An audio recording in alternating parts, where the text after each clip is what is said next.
Bien le bonjour et bienvenue à cette nouvelle capsule sur les statistiques. Au menu aujourd'hui, comment faire un diagramme à tige et à feuille. En fait, pour bien vous expliquer comment fonctionne un diagramme à tige et à feuille, on va se donner un exemple en même temps qu'on va faire la méthodologie. Vous allez retrouver d'ailleurs cet exemple dans votre cahier de notes. Donc, ici, ce qu'on veut faire, c'est qu'on souhaite représenter la carrière de Guy Lafleur grâce à un diagramme de tige et à feuille. On a donc représenté le nombre de buts et le nombre de points par saison de Guy Lafleur. La première étape, ça va être d'identifier le diagramme. Donc évidemment, on veut savoir qu'est-ce qu'on est en train de faire. On veut que notre lecteur soit capable de le voir aussi. Donc on va identifier par un titre qu'est-ce que ça représente notre diagramme. Ensuite, on va aussi, dans ce cas-ci, comme il y a deux distributions, soit le nombre de buts et le nombre de points, donc on va aussi identifier des sous-titres pour savoir qu'est-ce qui va être à droite et qu'est-ce qui va être à gauche de notre diagramme.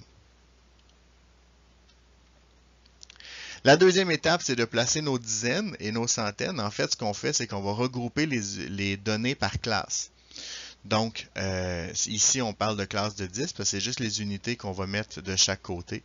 Donc, on va vraiment représenter les dizaines et les centaines. Au centre, ça va former la tige.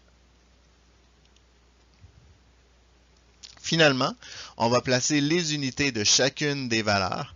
Donc, c'est ce qui va former les feuilles de notre diagramme à tige et à feuille. Les données les plus petites vont toujours être celles qui vont être les plus près de la tige. Par exemple, si on prend l'année où Guy Lafleur s'était retiré du Canadien de Montréal et avait pris sa retraite prématurément, la première retraite de Guy Lafleur, à ce moment-là, il n'y a aucune dizaine. Donc, c'est la raison pourquoi on l'a placé dans la ligne 0 et on a placé 2 buts à gauche et 5 points à droite.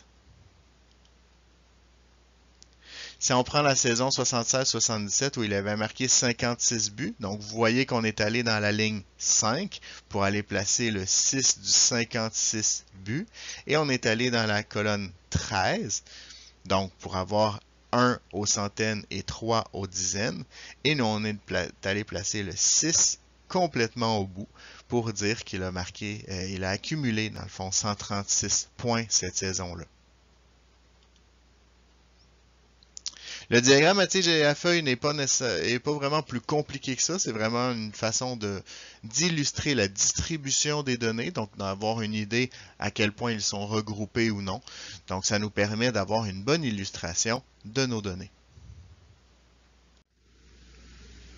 C'est ce qui met fin à cette capsule. J'espère qu'elle vous a plu. Vous êtes maintenant les experts. À vous de surpasser le maître. Et n'oubliez pas, l'arbre est dans ses feuilles, l'aridon l'a ridé.